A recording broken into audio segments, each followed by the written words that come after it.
Bugle, audio newspaper for a visual world. Hello, Buglers, and welcome to issue 4173 of the Bugle, audio newspaper for a visual world, albeit a visual world which only sees what it wants to see. I am Andy Zaltzman in London, here in the shed of truth, in that this room has been shed of truth. It's good to have a fact clear out every couple of weeks to keep it pure. Joining me this week from, irrespectively, Australia and the USA, it's Josh Gondelman and Alice Fraser. Hello to both of you. Josh, this is the first time you've been on the Bugle as a citizen of what has now officially become a rogue state. So how's that working out for you? It's very exciting. I'm expecting my kind of government-issued eye patch to show up soon, and I'm just going to get on a boat and fight people in other boats, I think is what I'm going to do. Yes, we are recording on the 13th of November 2020. Alice, can we learn from Australia, where essentially we're going to look further at the state of the American election and aftermath. Can we learn from Australia where no one stays in charge long enough for anyone to bother talking of war when they get democratically defenestrated? Yes, Australia has a very well-balanced political system in that we have compulsory voting, which means that politics is by necessity incredibly boring, and also we just roll our prime ministers depending on what fashion our shoes are.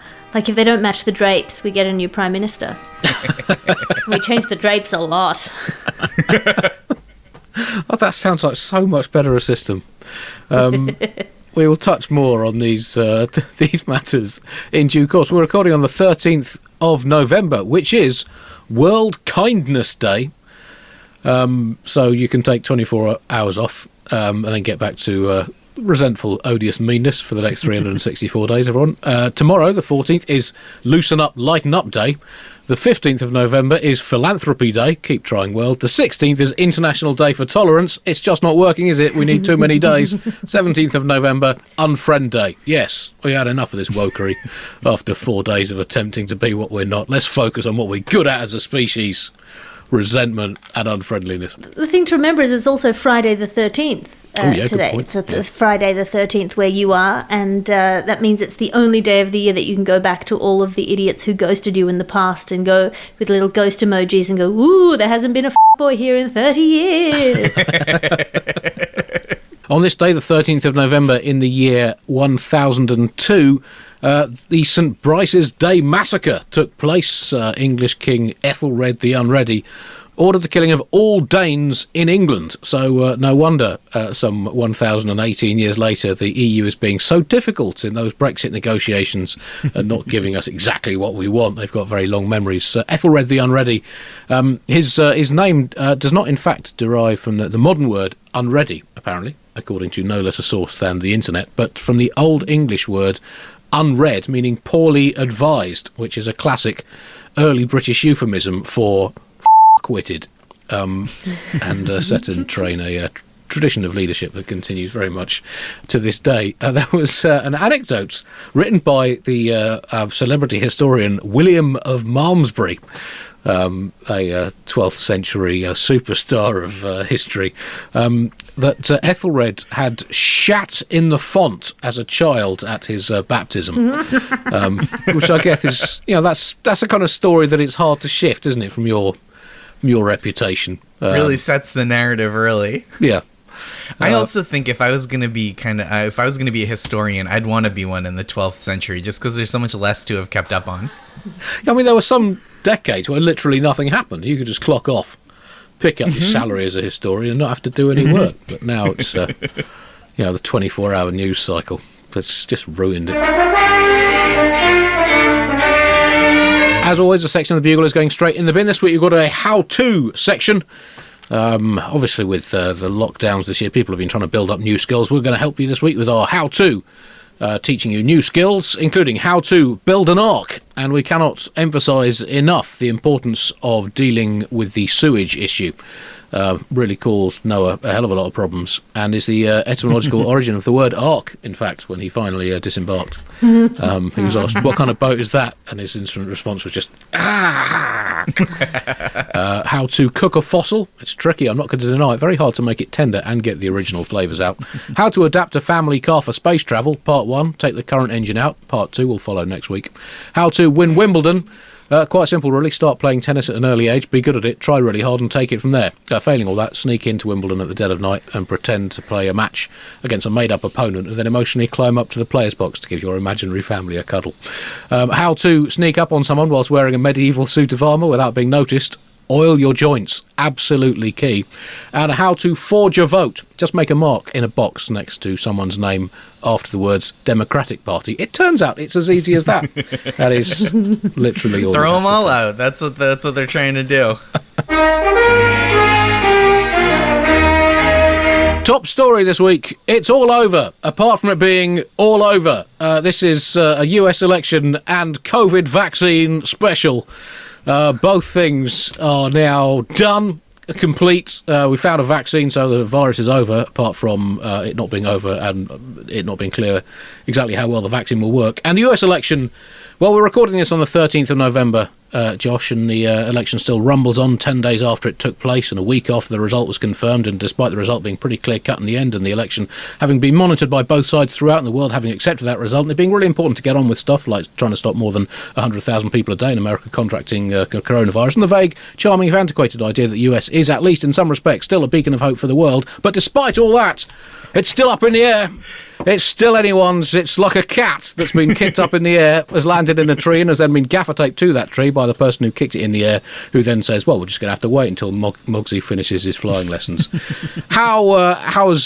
We recorded 9 days ago, on the Wednesday, when it was starting to become clear that Biden was going to win, but it hadn't been confirmed, and before Trump had really given it the full loon, let's call it. How's the last 9 days been for you in America?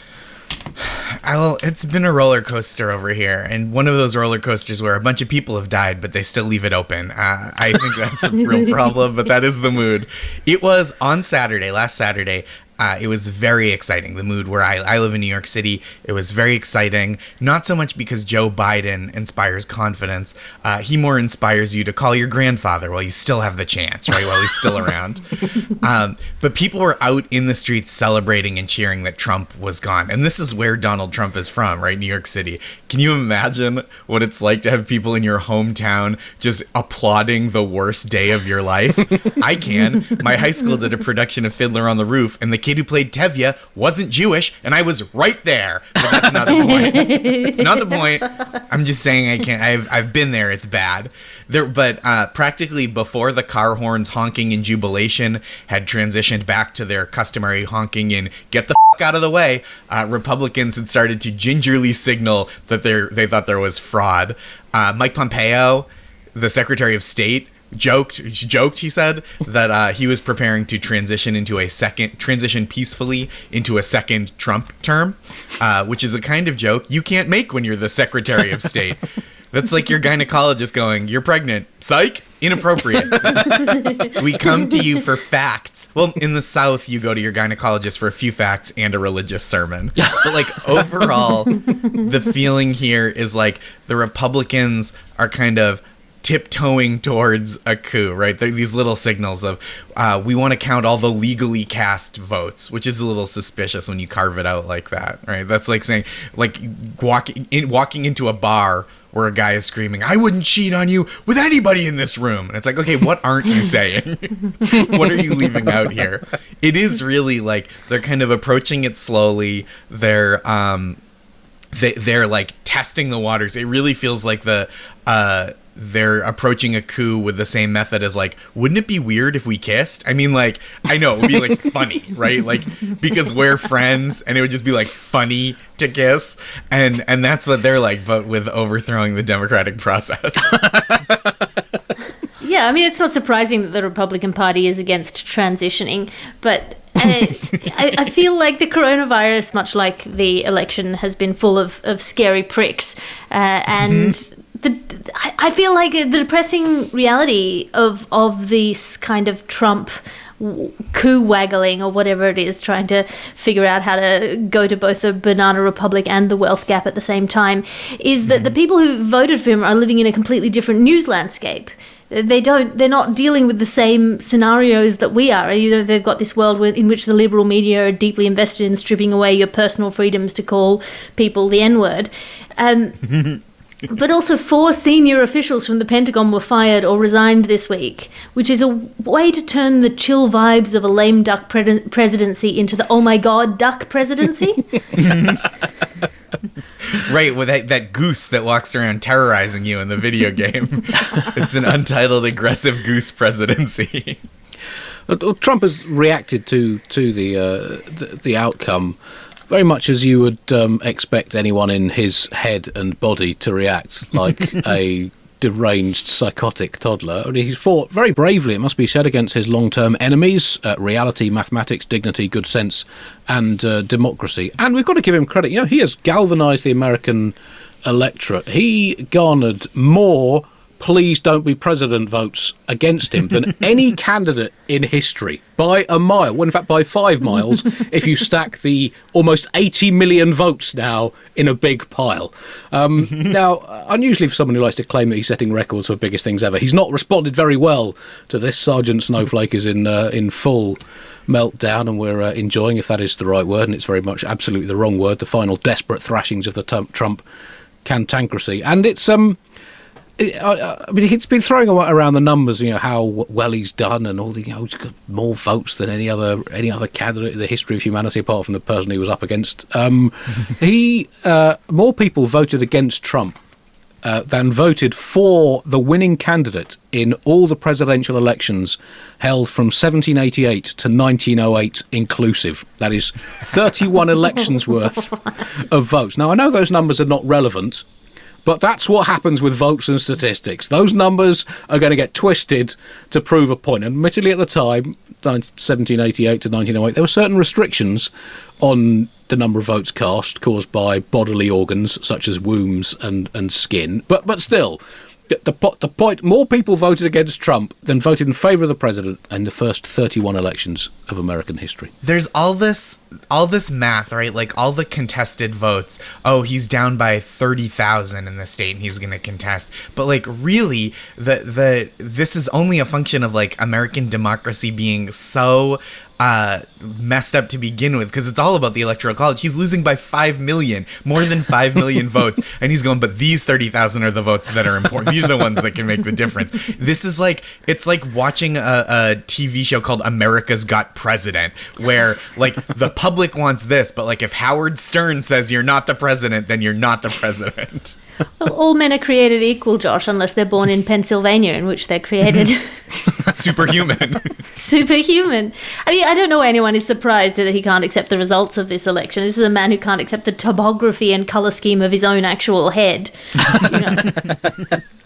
But I do think now, Josh, that it's you know, there's been a lot of talk about, you know, reaching out and healing for America, and I do think it's very important for the Republicans to reach out to these 80 million ordinary people who voted against Trump to show that they understand their concerns about America. Those on the right have to get out of their bubbles and learn to empathise with the swell of opinion that drove this record vote against a president, and not demonise and stereotype these 80 million people as just idiots. I fully agree. Good. I think there was this kind of wisdom. I mean, wisdom is the wrong word. It was an idea on the right. Not wisdom though. There was this idea that like, as if Trump lost, we wouldn't hear about COVID in the news anymore because it was all a scheme to put, to dent and ding the Trump presidency so he would lose. And there is no more media bubble than that. There's no more media bubble than your media diet being like, science is going out the window once this guy loses. Nobody's gonna care. And it's like, of course that didn't. It's ridiculous. Of course that didn't happen. 250,000 people died to make him look bad. And those are the ones that have voted.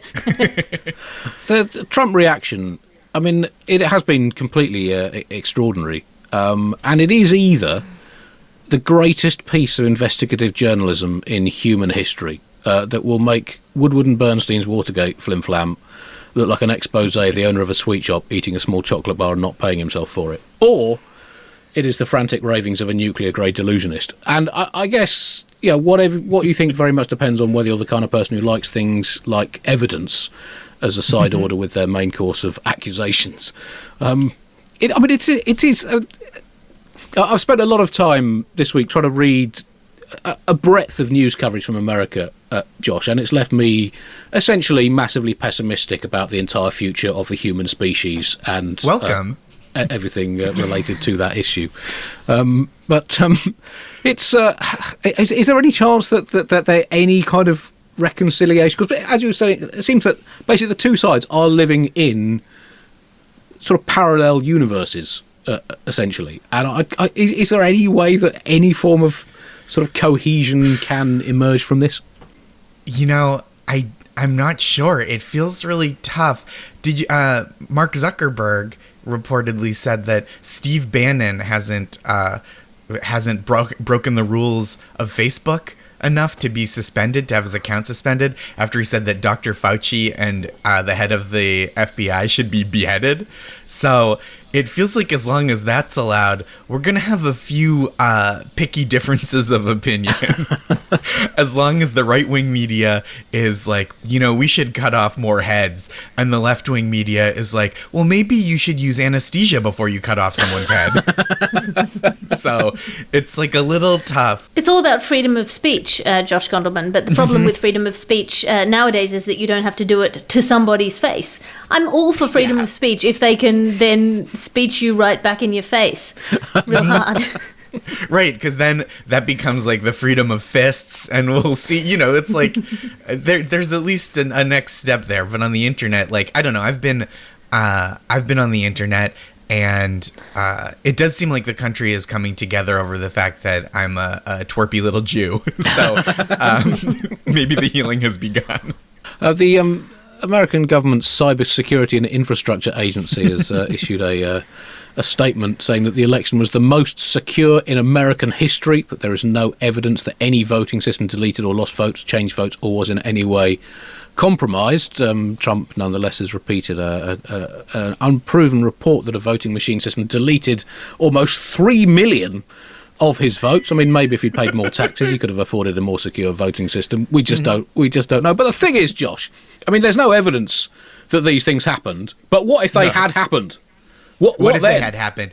Well, this is, you were talking about counterfactuals and bad statistics. The talking point on the right is, if you don't count California, Trump, it's even. And it's like, yeah, sure. And if you don't count Texas, he won by 6 million. And if you do count the rest of the world, he loses by 6 billion. Like, if we just let everybody vote, like, there's no, that doesn't matter. This is all, it's all counterfactual. But I think you're talking about cybersecurity experts. I've got a cybersecurity expert for you. Right. Rudolph Giuliani. Oh, wow. Rudy Giuliani, the cybersecurity expert. That's what he does. That's his job, even though he's consistently butt dialing reporters and getting caught on hot mics. So he's more like the Goofus of cybersecurity, where he's just like, don't do this. He held a press conference last week. It was announced that it would be at the Four Seasons, and then of course it was immediately corrected to it will be held at Four Seasons Total Landscaping, which I think if you're going to go to a Four Seasons landscaping, don't f*** around with partial. Go for total. That's what I have to say. It is the funniest thing that's ever happened in history. It's somehow the funniest thing to happen to Rudy Giuliani this year, and 1 month before, he was caught on camera by Borat with his hands down his pants. We're not giving the Rudy Giuliani the comedy credit he deserves. He's like Will Ferrell in the early aughts, just crushing left and right. It's amazing. It seems like Rudy Giuliani is just walking around answering his phone ready to fall for stuff. Like, I think we should have a prank show where one person just pranks Rudy Giuliani for 30 minutes every week on camera. Ashton Kutcher, whoever. I would love it. I would watch it every week. But for some reason, people think this Italian Mr. Magoo is like a convincing and authoritative presence on television. And that's because one day, 19 years ago, he made a serious face on a serious day. Here's my hot take. And this is pretty scorching. At this point in history, Rudy Giuliani is the primary beneficiary of 9/11, even more than Osama bin Laden, because Rudy Giuliani is currently not at the bottom of the ocean. Although I do think he could be tricked into living there fairly easily. He's not just a yes man, he's a yes and man. He gets into real improv shenanigans. It is. I had the great joy of my father was doing a meditation course for 10 days during the pinnacle of this election cycle. So I got to tell him about Four Seasons Total Landscaping, and it may be the pinnacle of our father-daughter relationship. What an incredible choice by your father. I can't, he's the best guy I've ever heard of. Who's just like, I'm going to take 10 days off during this period. I'm just not going to be aware of things. And then you get to go, oh, there have been so many things. Just you wait. So, Alice, I've met your father, and he doesn't strike me as being a natural Trump voter. So you're saying he took a 10-day meditation course over the election. So if you then extrapolate that over, and assume that all people who wouldn't vote for Trump would do the same, that means that all Democrat voters would have been on a 10-day meditation course during the election. So all their votes are fake, essentially.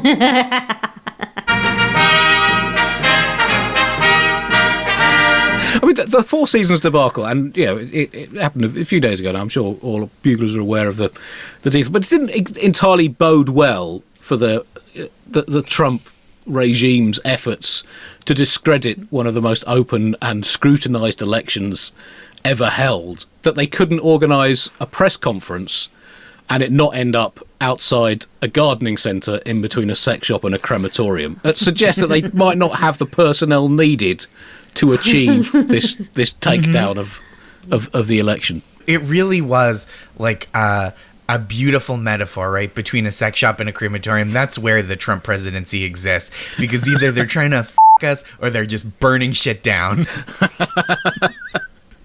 One person who's not happy at all about the election is actor Jon Voight, who has described America's current situation as the biggest fight since the Civil War. Righteousness versus Satan. And let me emphasize, this is not him voicing a trailer for a new superhero movie. This is his genuinely held belief. But if he's right, then Satan moves in even more mysterious ways than God. I mean, you've got to give them both credit for their distinctive moves, I guess. But I mean, it's quite a curious way for Satan to go about just destroying America by encouraging the highest election turnout for over 100 years, and essentially a system just about holding together under ridiculous pressure. Yeah, I feel like if the devil took the shape of Joe Biden, we'd be like, come on, Satan, you've lost your fastball, man. Another tweet I saw was from a former Republican congressional primary candidate for Pennsylvania, Dean Browning. The white Christian guy who posted a tweet saying that as a black gay guy, everything is much better under Trump, leading to claims that he forgot to switch accounts to his fake account, which he uses for spouting bile under the guise of being black and gay, which, of course, as a Christian, he'd never do, and then claimed to be quoting a post he'd received from another Twitter user who issued a video claiming to be that person, which it turned out he was not. That guy. Anyway, Dean Browning put out a tweet saying, what Trump built in 4 years, Biden will destroy in 4 months. Now, I mean, built seems a curious term, Josh. I know I'm on the other side of the political seesaw from Mr. Money. He's built in very much the same way that Bashar al-Assad's architects have spent so much time building new residential and commercial districts in Aleppo. For 4 months, that seems, optimistic. I mean, that's the dream. There's nobody cooler than the Joe Biden that conservatives imagine. They're like, God damn, he wants to show up and give you health care, and the whole country is just going to be a Marxist, highly lubed orgy. And you're just like, wow, this guy sounds at least fascinating. Like, if you were to hear the Republican descriptions of Joe Biden, and then you were to, without having seen Joe Biden, and then you saw Joe Biden and heard him talk, you'd be like, this guy, no way. No way. It's like when you when like someone you know now is talking about their best friend from childhood, and like, he's fucking awesome, he just crushes beers, he's out there slaying chicks, and then you meet him and you're like, dude, you just got fired from managing an Applebee's because you kept doing that prank where you put onion rings on your dick. Like, you stink. And now look, Joe Biden hasn't faced any consequences for his sexual misconduct. But what I will say, he's probably not as bad as your friend from childhood, but he is not as awesome as the Republicans are building him up to be. Tearing Trump's whole legacy down in 4 months, God, that is, I like dream of that. Yeah, he's going to come into your house and steal your guns from you and then take your daughters and teach them how to sext. Yeah. Vaccine news now, and it's all fine now. Everything's been fine. Yes, COVID numbers are rising alarmingly around the world, but there is hope of a less shit future in the not too distant future. The Pfizer BioNTech vaccine initial trials have shown that it's 90% successful, leading the world's stock markets to absolutely soil themselves with excitement that the economy of the world will get back to full exploitable action in just a few months' time. Obviously, there are logistical issues with immunising the world. Obviously, the old must come first, and by old I mean old, rich nations rather than than people. The drug itself needs to be kept at minus 70 Celsius, or maybe it doesn't, depending on which articles you read. It might or might not work, ditto. But still, this has been unusually quick progress for a vaccine. In the past, they've sometimes taken thousands of years to find the right vaccine or the right prayer. Or the right sacrifice to get rid of a disease. I mentioned the 90% effectiveness in the trials. The best prayers plateaued out at only around 30 to 35% effectiveness, so not enough to stop the progress of some of history's top celebrity plagues. Alice, you are our vaccination and inoculation correspondent. How excited are you about this development? Look, I am moderately excited about this development, Andy. I'm excited to see the ways in which people manage to politicise this life-saving technology. I'm excited to see the ways in which it goes wrong and is badly distributed. I'm excited to see the arguments that we have about who deserves to live and who deserves to die. I think that's a beautiful insight into the human character, and I, for one, will be stabbing an old lady to death in order to climb over her still twitching corpse in order to reach this vaccine before it's fully proven, in fact. Another issue that has arisen in the battle against COVID is the evil influence of Danish mink. The disease has apparently spread to mink, and the news has emerged that Denmark has been slaughtering millions and millions of mink. I think, was it 15 million mink they were? I know, Alice, you are up to 17 million. 17 million mink now. Will nobody think of the mink? Yeah. Denmark has decided to cull all of its farmed mink, which is up to 17 million animals, because of the spread of a mutant form of coronavirus. Apparently, these mink get it and then change it up in their little mink bellies and give it back worse to people. But of course, it's just slaughtering the mink without a referendum or without legal basis has obviously resulted in a political outcry, and the Prime Minister has admitted that the plan was quote-unquote rushed. So this mass mink murder is apparently not legally justified. It's a COVID-based mink extrajudicial assassination. And the thing that is most shocking to me about this story is that I had no idea minks were still a thing.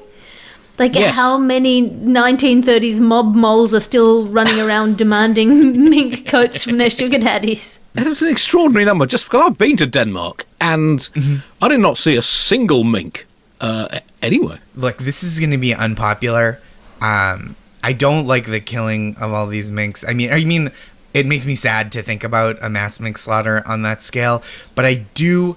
1% of me likes the idea of something that makes the virus easier to get for just the rich, because they're all posting pictures from their private islands, like multiple tests, we're all safe, we've been social distancing, we took our masks off for the picture on this island that nobody else has access to. And I like the idea that maybe one super wealthy person who has thus far avoided all proximity to coughing and people will put on a mink coat and go, oh no, is this it?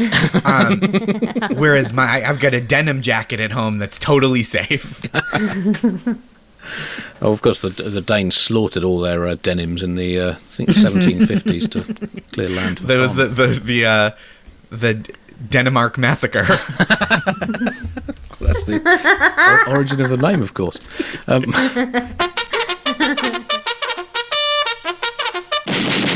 Britain news now, and the Prime Minister has resigned. Dominic Cummings, the acting Prime Minister of Great Britain, has, he's quit. He's going to leave number 10 Downing Street and his frontman, Boris Johnson, by the end of the year.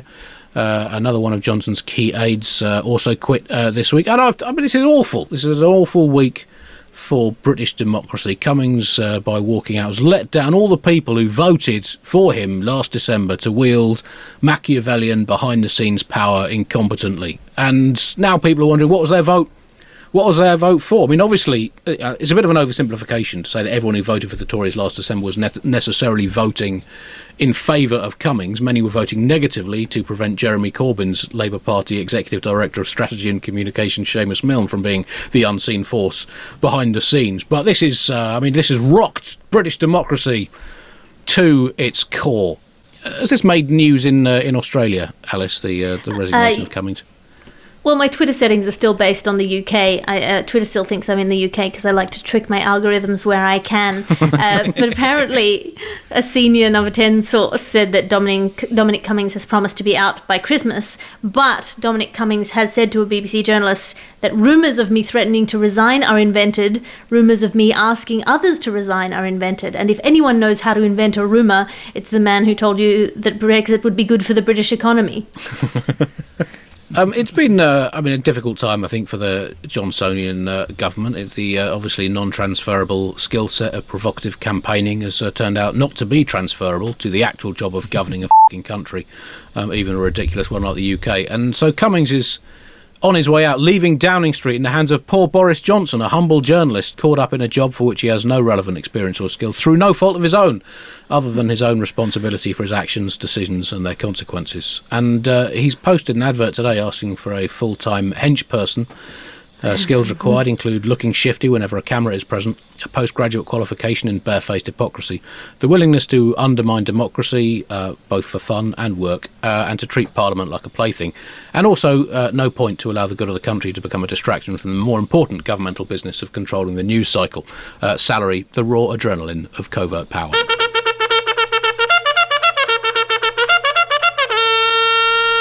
Monster wolf news now. Alice, you are our robotic wolf correspondent.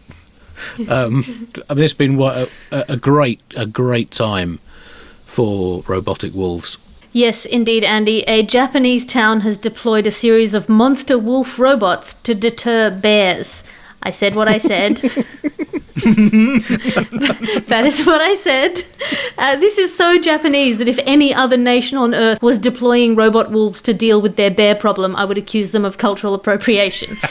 This is the most amazing story, and it brings me great joy. Apparently these are sort of animatronic robot wolves that respond to the presence of movement by howling and making, quote, machine noises, which I guess is turning, it's like the Post-it note people, when the glue wasn't good enough, they turned it into a benefit. If you see pictures of these robot wolves, they're on platforms. They are terrifying. They're like a Halloween party gone wrong.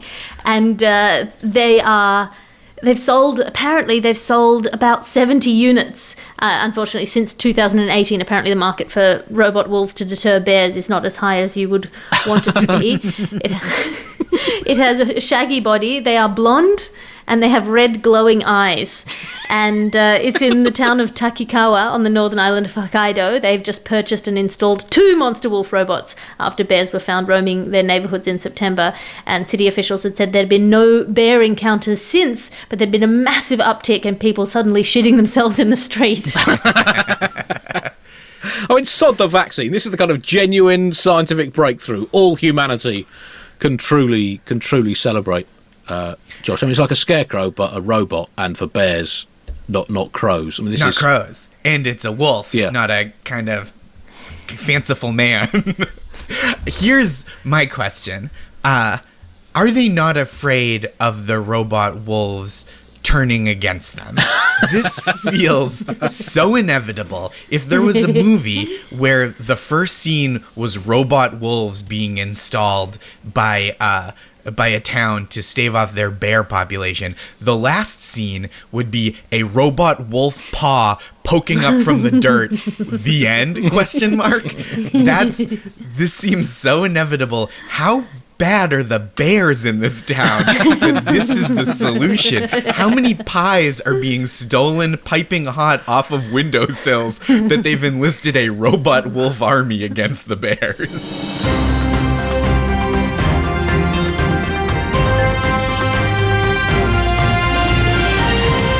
Just seeing some breaking news that Donald Trump is claiming that Republican voters were scared off from voting by Democrat-run wolf blitzer robots. So this is, we might not hear the end of this. Strangely naked statue news now, and Britain has been torn apart once again by division, this time over a new statue of the pioneering late 18th century feminist Mary Wollstonecraft.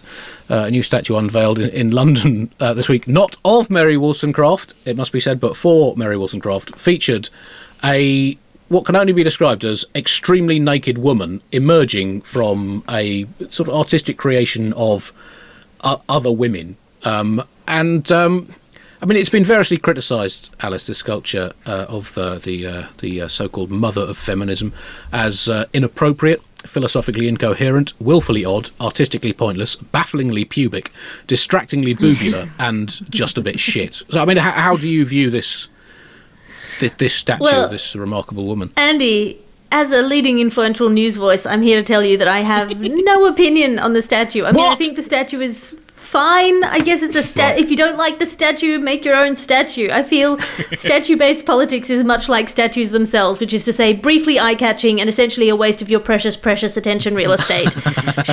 I mean, sure, you can care about more than one thing at once. You can care about statues and building a place where women are given the same opportunities and support that any other human is given. But also, you know for a fact that you only care about this statue because you saw someone else caring about it. And I bet there's 100 ugly statues you don't give a shit about. And if you love Mary Wollstonecraft so much, name one of her albums. And don't say her daughter Mary Wollstonecraft Shelley, because that doesn't count. Mary Wollstonecraft Shelley, or as we call her, Mary Wollstonecraft's monster. I mean, the same thing happened, Josh, when Michelangelo unveiled David, of course. Mickey Chisel was strongly criticised at the time. People said, why can't we just appreciate David for his stone-slinging skills? Why do we have to see his nutsack? And, this is inevitably happens whenever any work of art is released. People will divide opinion. Well, of course, they did have to adapt the original David, which instead of a penis had a tinier David on the front. They turned that into a much less offensive penis shape. Yeah, that was confusing and upsetting to people. As I said, it's not a statue of Mary Wollstonecraft herself. I think, however, it is a statue of a woman who has taken her clothes off before dressing as Mary Wollstonecraft for a fancy dress party. I think that's my interpretation. You can definitely see in her eyes the thought of putting a Mary Wollstonecraft outfit. Well, outfit. It's important when you're making statues for important figures in history who are undercovered by our traditional mainstream history teachings. If you want to bring these people to the forefront, what you want is an amorphous blob of feminine spirituality with a nude lady lunging her merkin at you. I feel like that's a very important statement to make, especially before you've made an actual statue of the actual Mary Wollstonecraft. Or read A Vindication of the Rights of Women. You've both mentioned the pube situation is unreasonable. It's like the pasta from Lady and the Tramp's first date. Like, it's just a pile of pubes.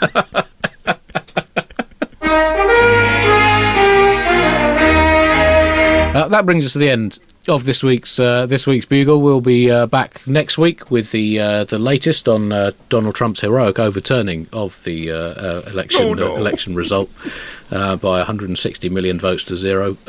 It's Josh. Thanks very much for joining us and providing your wit and insight on this issue. Have you got any other shows or podcasts to alert our listeners to? Yes, I have my podcast, Make My Day. It's a comedy game show with one guest per episode, so they're guaranteed to win. And we're doing a live stream show on December 3rd to benefit Fair Fight, Stacey Abrams' organization that is their mission is sinisterly allowing every Democratic vote to be cast, and every vote in general, obviously. It's to protect fair and free elections and voting rights. So we're doing a live stream version that day with Gary Gulman and Emmy Blotnick, and more guests to be added later. Alice? Nothing quite so charitable. I have a show on the 27th of November at the Comedy Store in Sydney. You can buy tickets to that online or go via my Patreon. If you're not in Sydney, I'm going to be running a live stream, and again, details on my Patreon, patreon.com/Alice Fraser. I'm trying to run a live stream because they wanted to make me do a 2-drink minimum, and I didn't want to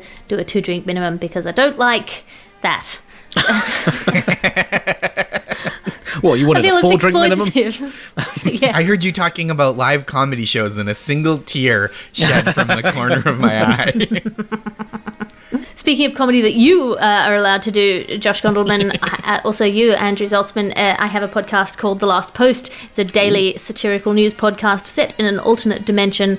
We signed up to do 366 days of this year, and we are getting there, which is something that I did not expect at the beginning of this year. It's been a delight, so join us there. Thank you for listening, Buglers. We will play you out with some lies about our premium level voluntary subscribers. To join them and keep the Bugle free, independent and flourishing, go to thebuglepodcast.com and click the donate button. And you can also find there our spectacular array of merchandise involving a few things. Until next week, goodbye. And before I record this week's lies, I should point out that in between recording the show and recording the lies, Dominic Cummings has fully left Downing Street instantly. This is the problem with recording a show and not putting it out within half a second of saying the words these days. Things change. Lies time now. Rickard Johansson hopes that it transpires that the Louisiana Purchase in 1803 was, rather than an outright purchase of land by the USA from France, a 220-year leasehold agreement. That would mean that, in the year 2023, 800,000 square miles of America would revert to French ownership, explains Rickard. I'm not saying the French would do a better job, but I just think the looks on people's faces would be absolutely priceless, on both sides, and the food would get better. Leith McIndoir wonders how long the Pilgrim Fathers squabbled before deciding on their name, and how many options they rejected before settling on Pilgrim Fathers. It's okay as names go, says Leith, but it's not all that. But I can understand why they rejected the Boaty Strop Squad, the Westwood Weirdos and the Holy Herd. But whatever, it's clear they did not consult the ladies. Typical 17th century men. Simon Peacock thinks plate tectonics should be banned. I don't see what good they do, says Simon. They just cause earthquakes and very slowly shuffle the continents around, but in a really uninteresting way, unless you've got a few 100 million years to spare. And I don't care if you think I'm oversimplifying things, I've just had enough. Catherine Milliken goes further than that even, and expresses considerable disdain for the Andromeda Galaxy. People always go on about it, but what use is it to me, asks Catherine. It's miles away, the piddly bit of light that actually reaches us from there is already 2.5 million years out of date, and it contains 1 trillion stars. That's way too many stars in my book, so it's hard to take any of them seriously. Doug O'Brien assumed that the French cold meats term charcuterie referred specifically to foodstuffs that a shark would eat. He was corrected on this linguistic misapprehension by an attendant at an aquarium in Marseille whilst throwing a packet of salami into a 5 million gallon tank full of fish. Large, hungry, carnivorous, delighted fish. On which subject, Peter Fermoy wonders, given that some bigger, widely eaten fish are called mackerel, why we don't simplify things by referring to smaller fish like sardines and anchovies collectively as mickerel. He also thinks that pike fish on this naming system are definitely way too big. They should be plankton-sized at most, says Peter. And finally, Andrew Putman thinks that the best way to cook cabbage is to shove the leaves in a toaster. The key, however, notes Andrew, is not to try a toasted boiled cabbage mashup. That is a recipe for a very fractious bath time. Here endeth this week's Lies. Goodbye.